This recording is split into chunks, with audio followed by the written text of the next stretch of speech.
প্রিয় দর্শক শ্রোতা, আসসালামু আলাইকুম এবং অফুরন্ত শুভকামনা সবার জন্যে। এই এপিসোডে কথা বলবো সম্প্রতি যুক্তরাষ্ট্রের সঙ্গে বাংলাদেশের যে বাণিজ্য চুক্তি স্বাক্ষরিত হয়েছে সেই বিষয়টি নিয়ে। তো এই বাণিজ্য চুক্তি নিয়ে বেশ কিছুদিন থেকে অনেক আলোচনা চলছে দেশে, আলোচনা থামছেই না। তো নানা কারণে আসলে আলোচনা গুরুত্বপূর্ণ এবং জরুরিও হয়ে উঠেছে। আর সেই বাণিজ্য চুক্তিকে ঘিরে নানা রকম ধোঁয়াশা তৈরি হয়েছে সব মহলে।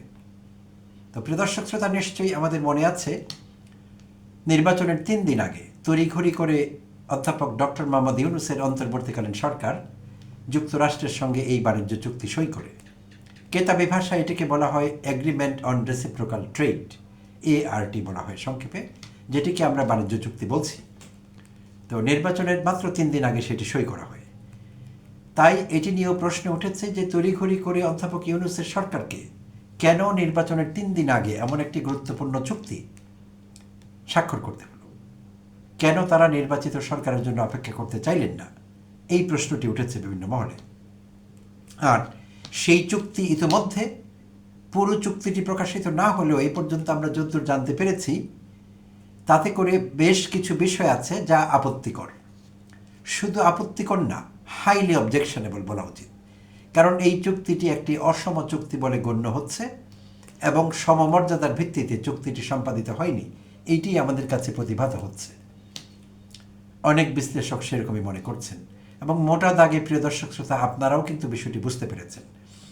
তো এই চুক্তিটি নিয়ে কথা বলবো, বেশ কয়েকটি দিক আমি এখানে আলোচনা করব। আর এপিসোডটি খুবই গুরুত্বপূর্ণ হতে যাচ্ছে। আগাম ধন্যবাদ এবং কৃতজ্ঞতা জানিয়ে রাখছি সবাইকে এপিসোডের শেষ পর্যন্ত দেখবার জন্য এবং লাইক কমেন্ট শেয়ার করে পাশে থাকবার জন্য। আর প্রথমবার কেউ চ্যানেলটি দেখছেন তো দয়া করে সাবস্ক্রাইব করবেন। তো প্রিয় দর্শক শ্রোতা, শুরু করছি। Excuse me. তো যেটি বলছিলাম যে তড়িঘড়ি করে কেন এই চুক্তি স্বাক্ষর করা হলো, সেই জন্যে অন্তর্বর্তীকালীন সরকারের দিকে আঙুল উঠছে অনেক মহল থেকে। বিশেষভাবে অধ্যাপক ইউনূসের দিকে আঙুল তোলা হচ্ছে, কারণ একটি মহল আগে থেকেই তাকে মার্কিন এজেন্ট, যুক্তরাষ্ট্রের তল্পি বাহক, যুক্তরাষ্ট্রের স্বার্থ রক্ষাকারী এইভাবে চিত্রিত করবার চেষ্টা করেছে।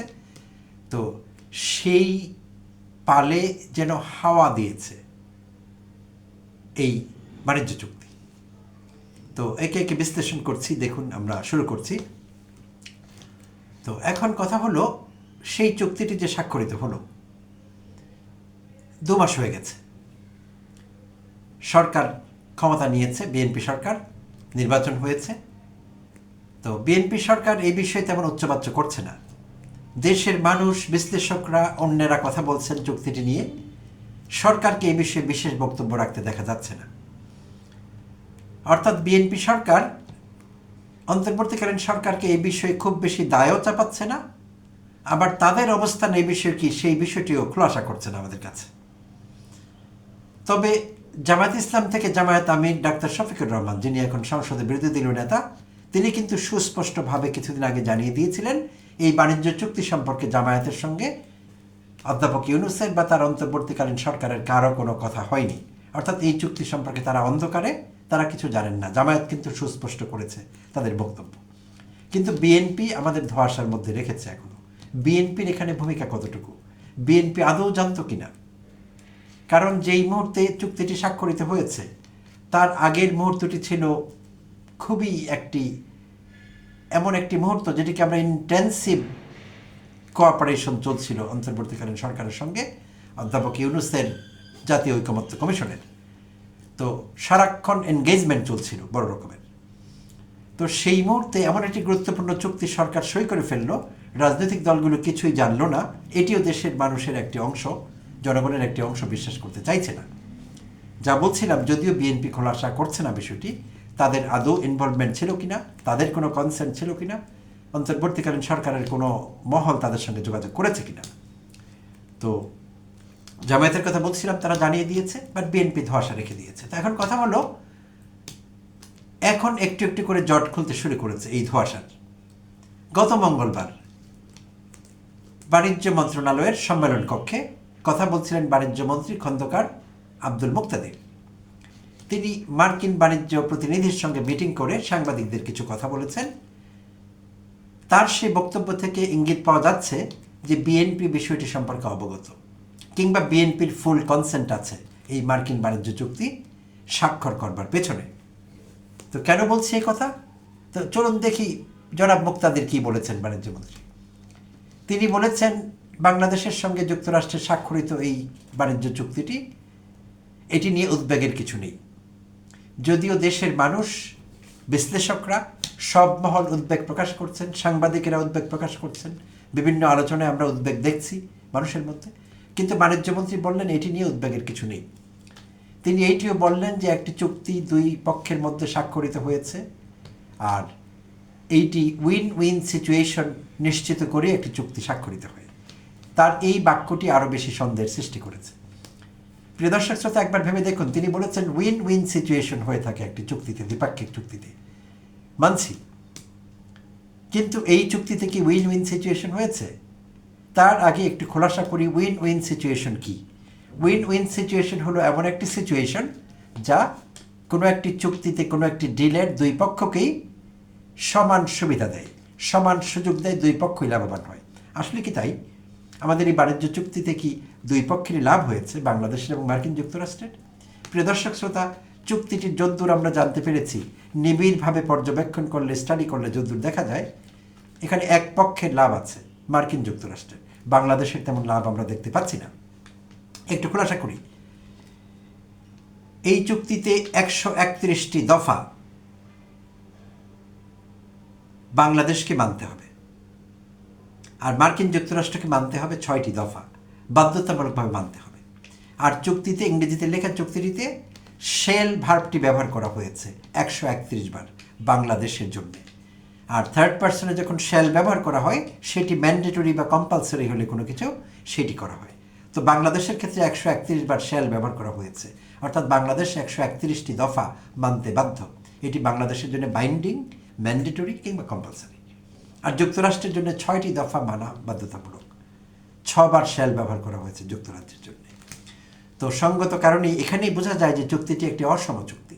এইবার চুক্তির কিছু হাইলাইটস আপনাদের সঙ্গে শেয়ার করব, বুঝতে সহজ হবে যে এই চুক্তি নিয়ে আমরা কেন কথা বলছি, আর এই চুক্তি নিয়ে এত হইচই কেন, আর বাংলাদেশ কোথায় আছে এই চুক্তির, সেই বিষয়গুলো খোলাসা করবার জন্য চুক্তির কিছু হাইলাইটস। ভয় নেই, এপিসোড 1 ঘন্টা ব্যাপী আমি চালাচ্ছি না, কয়েক মিনিটের মধ্যে শেষ করব, বাট হাইলাইটস আপনাদের সঙ্গে শেয়ার করতে হবে। প্রথমেই যুক্তরাষ্ট্রের জন্য বাজার উন্মুক্তকরণ করতে হবে বলা আছে। বাজারকে, বাংলাদেশের বাজারকে আরও ওপেন করে দিতে হবে, যুক্তরাষ্ট্র যাতে আমাদের দেশে আরও বেশি রপ্তানি করতে পারে। বাংলাদেশের সঙ্গে যুক্তরাষ্ট্রের ট্রেড ডেফিসিট আছে, অর্থাৎ বাণিজ্য ঘাটতি আছে। তো সেই ঘাটতি পূরণ করার জন্য তারা বাংলাদেশের বাজারকে যুক্তরাষ্ট্রের জন্য আরও উন্মুক্ত করবার কথা বলেছে। তো আর সেটি যদি হয়ে যায়, তাহলে আমাদের দেশীয় শিল্প ক্ষতিগ্রস্ত হবে নিঃসন্দেহে। বাংলাদেশের মতো একটি উন্নয়নশীল দেশ, যুক্তরাষ্ট্রের এখানে এক্সপোর্ট যদি বেড়ে যায় আর আমাদের বেশি ইম্পোর্ট করতে হয় যুক্তরাষ্ট্র থেকে, তাহলে আমাদের দেশীয় শিল্প ক্ষতিগ্রস্ত হবে মোটা দাগে। আচ্ছা, তারপর বলা হয়েছে শ্রম নীতি ও পরিবেশ নীতিতে ইউএস স্ট্যান্ডার্ড অনুসরণ করতে হবে আমাদের। শ্রম নীতিতে ইউএস স্ট্যান্ডার্ড। বাংলাদেশের মতো একটি উন্নয়নশীল দেশে মার্কিন যুক্তরাষ্ট্রের যে শ্রম স্ট্যান্ডার্ড আছে, লেবার স্ট্যান্ডার্ড, ইন্ডাস্ট্রি স্ট্যান্ডার্ড, আমরা সেটি ফলো করতে পারবো না। আমরা যদি টু দ্য লেটার, অক্ষরে অক্ষরে সেটি ফলো করতে যাই, আমাদের ইন্ডাস্ট্রিগুলো বন্ধ হয়ে যাবে আসলে। তো তারা সেটি চাপিয়ে দিয়েছে, আমাদের মার্কিন স্ট্যান্ডার্ড ফলো করতে হবে। আচ্ছা, ইন্টেলেকচুয়াল প্রপার্টি, যেটিকে আমরা মেধা সত্ত্ব বলি, ইন্টেলেকচুয়াল কাজগুলো, কেউ একটি সফটওয়্যার তৈরি করেছে, সেটি বিক্রি করছে, কেউ একটি বই লিখেছে, বইটি বিক্রি হচ্ছে বাজারে, এ জাতীয় মেধা খাটিয়ে যে পণ্যগুলো তৈরি হয়, সেবাগুলো তৈরি হয়, সেটিকে আমরা ইন্টেলেকচুয়াল প্রপার্টি বলি। আচ্ছা, তো ইন্টেলেকচুয়াল প্রপার্টি বা মেধা সত্ত্ব সংক্রান্ত কঠোর শর্ত আরোপ করা হয়েছে। বাংলাদেশকে এগুলো মেনে চলতে হবে। আর বাংলাদেশ যদি টু দ্য লেটার এটি মেনে চলে, তাহলে বাংলাদেশের ওষুধ শিল্প, প্রযুক্তি খাত এবং অন্যান্য জেনেরিক ওষুধ শিল্প বিশেষভাবে ক্ষতিগ্রস্ত হবে। আমরা যেই দামে ওষুধ পাচ্ছি, সেই দামে আর পাবো না, দাম অনেক গুণ বেড়ে যাবে যদি আমাদের যুক্তরাষ্ট্রের এই ইন্টেলেকচুয়াল প্রপার্টি স্ট্যান্ডার্ড মেনে চলতে হয়। আচ্ছা, তো যুক্তরাষ্ট্রের রাইট আছে এগুলো কাউকে কারো উপর চাপিয়ে দেবার। বা যাদের সঙ্গে চাপানো হচ্ছে, যাদেরকে এই চুক্তির অংশ করা হচ্ছে, তারা অ্যাফোর্ড করে কিনা সেই বিষয়টি এখানে বিবেচনায় নেওয়া হয়েছে কিনা সেটি হলো আসলে বিবেচ্য বিষয়। আচ্ছা, সরকারি ক্রয়ের কথা বলা হয়েছে। সরকারি ক্রয়ের ক্ষেত্রে গভর্নমেন্ট প্রকিউরমেন্ট যেটিকে বলা হয়, যুক্তরাষ্ট্রের কোম্পানিগুলোকে আরও প্রায়োরিটি দিতে হবে। তার মানে আমাদের দেশীয় কোম্পানি, দেশীয় শিল্প ক্ষতিগ্রস্ত হবে। আচ্ছা, মোটা দাগে আরও কতগুলো বিষয়। বিমান বাংলাদেশ এয়ারলাইন্সকে 14টি বোয়িং বিমান কিনতে হবে মার্কিন বোয়িং কোম্পানি থেকে, পালাক্রমে কিনতে হবে, একই দিনে বা একই মাসে, এরকম না। তো এইটি একটি বাধ্যতামূলক বিষয়। আর যদি আমাদের সেটি করতে হয়, 14টি বোয়িং যদি আমাদের ওখান থেকে কিনতে হয়, তাহলে যেই বিষয়টি দাঁড়াচ্ছে, আমরা ইউরোপ থেকে এয়ারবাস আনতে পারি, চায়না থেকে কোমেক যে চাইনিজ কোম্পানিটি আছে, গভর্নমেন্ট এয়ারক্রাফট ম্যানুফ্যাকচারিং কোম্পানি, সেখান থেকে আনতে পারি। সেগুলো আমাদের জন্য চিপার অল্টারনেটিভ।